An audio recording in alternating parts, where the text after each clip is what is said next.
So, ayan, hello po. Tuturo ko po sa inyo ngayon kung paano mag-load ng Cignal TV using Unified. Okay? So, how to load Cignal TV using Unified. So, ayan po yung step number 1. Kunin ang kanyang smart card number or SCN. So, ito yung, ang SCN po na to ay 12-digit number na makikita sa likod ng smart card sa loob ng signal box. Okay? So, halimbawa po niyan, ayan. So, ulitin ko po yung step number 1. Kukunin niyo po yung smart card number ng client. Okay? So, yun po ay 12-digit number na may kita sa likod ng smart card nila or ni client. Okay? So, next po. So, kapag may account, may SCN po or smart card number, ang sunod po natin kukunin ay yung account number. Okay? So, paano siya kukunin? Gamit ng iyong cellphone, i-text ang signal, space, SC, space, then yung smart card number po na kinuha nyo kanina kay client. And then, isend po natin siya sa 5353, okay? Para sa Smart, Sun, and Talk and Text subscriber. So again, yung pangalawa pong gagawin natin ay kukunin yung account number ni client, okay? So, gamit po yung smart card number kanina na kinuha nyo kay client, ito po yung gagawin nyo sa cellphone nyo. I-text nyo po yung, i-type nyo po yung signal, then space, then SC, signal, then type nyo po yung 12-digit number or 12-digit smart card number, and then isend nyo po sa 5353. Okay? So, ito po yung halimbawa niya. Signal, SC, then smart card number, yung 12-digit, then send to 5353. Okay? So, make sure lang po na may load po yung cellphone or SIM card na gagamitin nyo po kapag ginawa nyo po ito. So, or may balance o load ang iyong cellphone number na gagamitin para sa transaction. Kasi pag wala po kayong load, hindi po ito maisisend dito sa 5353 at hindi po siya maipaprocess. Okay? So again, yung pangalawang step, kukunin mo ang account number. Okay, type nyo lang po ito. Sundan nyo lang yan. Signal, SC, and then 12-digit smart card number. Then send mo sa 5353. Okay? Next. Okay. So step 3, makakatanggap ka ng message mula sa 5353 kasama ang account number ng Cignal TV ni client. Okay? So doon sa ginawa po natin kanina sa step 2, yung sinend po natin sa 5353, hihintayin po natin yung text doon mismo sa cellphone din natin na ginamit kanina. Doon po makikita yung account number ng Cignal TV ni client. Halimbawa po ng account number ay ito. So, nasa 7-digit number lang po siya. Okay?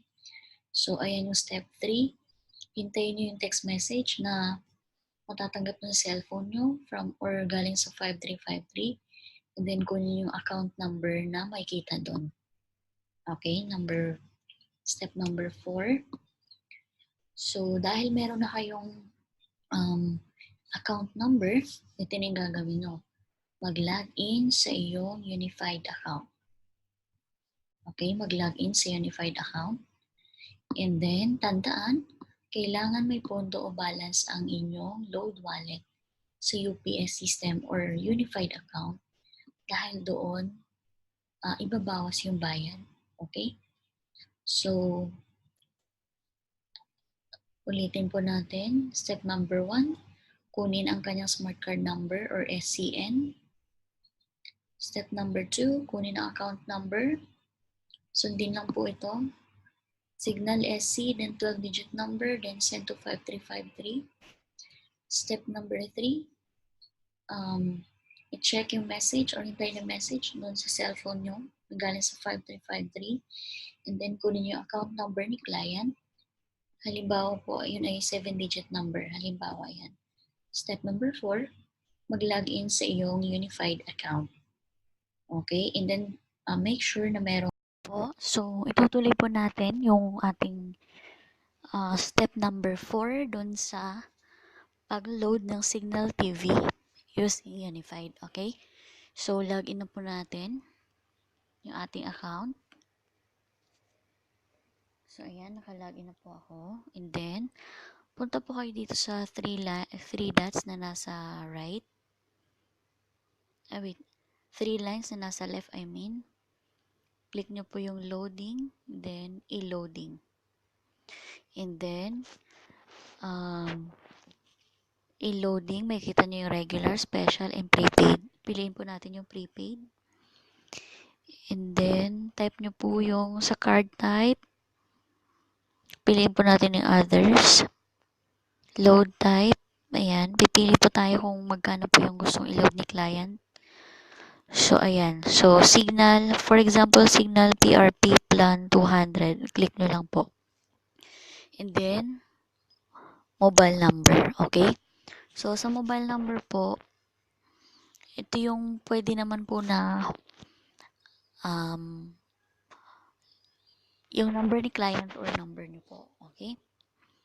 So, bakit kailangan ng number po? Kasi, dito po may message or dito po ipapadala ni Unified yung PIN or PIN number na gagamitin po natin mamaya para totally ma-load po si client. Okay?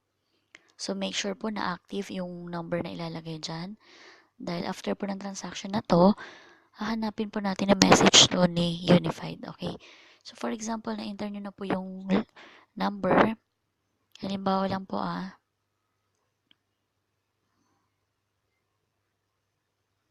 halimbawa po yun yung number. And then, punta po tayo dito sa next. Tatype nyo lang po yung transaction password nyo. Halimbawa, transaction password nyo ay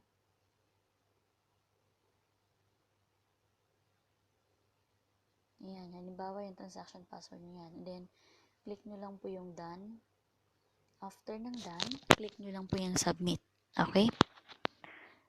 So, kapag na-click nyo na po yung submit, automatic ho itong number na ito po ay makakatanggap na message galing po kay Unified. Okay? And then, after po nun, so, hello po. After po ng UPS account, pag login niyo po sa UPS kanina, right after niyo po ma-submit yung ginawa natin kanina, ito po yung mangyayari. Okay? Makakatanggap ka ng mensahe mula kay Unified kasama ang 14-digit PIN ng Cignal PRP plan ni client. Okay? So, take note mo ang 14-digit PIN. Okay? So, dun sa cellphone na ginamit nyo kanina, or yung in-encode nyo po dun sa Unified account nyo, dun nyo po kunin yung mensahe na papadala ni Unified na kung saan may nakalagay po na 14-digit PIN ng Cignal PRP plan ni client. And then, kopyahin nyo po or take note nyo po ang 14-digit PIN. Okay? So, yun yung step number 5. Hintayin ng mensahe galing sa Unified. And then, kunin mo yung 14-digit PIN ng Cignal PRP plan ni client na doon sa mensahe na galing kay Unified. Okay, next. Yan. So, gamit ang inyong cellphone, i-text ang Cignal space Unified 14-digit PIN space client Cignal TV account number at isend ulit sa 5353. So, kagaya ng ginawa ninyo kanina, yung sa cellphone, ito naman, tatype nyo lang yung signal and then space and then yung 14-digit PIN na tinext ni Unified dun sa ginawa natin kanina and then ano yung account number, yung 7-digit na account number ni client. Then, isend mo po siya ulit dun sa 5353. Okay, so ito po yung gagawin natin para sa mga Smart Token Text Instant subscriber. So, mas magandang gagawa ka nito kung wala Globe yung gamit mo. Maganda makitext ka muna dun sa Smart or Token Text Instant subscriber. Okay? So, again, Pag nakuha mo na yung PIN o 14-digit PIN, type mo Cignal space 14-digit PIN, account number na 7-digit, and then send mo sa 5353 ulit. And then tandaan ulit, kailangan na may load balance ng yung cellphone na gagamitin. Okay? So yun po yung step number 6. Okay, next. So step number 7, hintay ng message galing sa 5353 na na-load o confirm na ang niload mo na Cignal PRP plan ni client. So, after mo pong masend kay 5353 yung ginawa natin kanina step number 6, ito po yung hihintay nyo. Yung confirmation po na na-load na yung Cignal PRP plan ni client. Okay? Then, yun po yung end ng transaction. Or, ibig sabihin, pwede nang makapanood si client sa Cignal TV nila. Okay? Dahil successful na po yung load. So, that's all for today. Sana po meron kayong naintindihan dun sa simpleng tutorial. And please po, pakipindot naman po yung subscribe para po sa mga susunod na videos na i-upload ko ay updated po kayo or may kita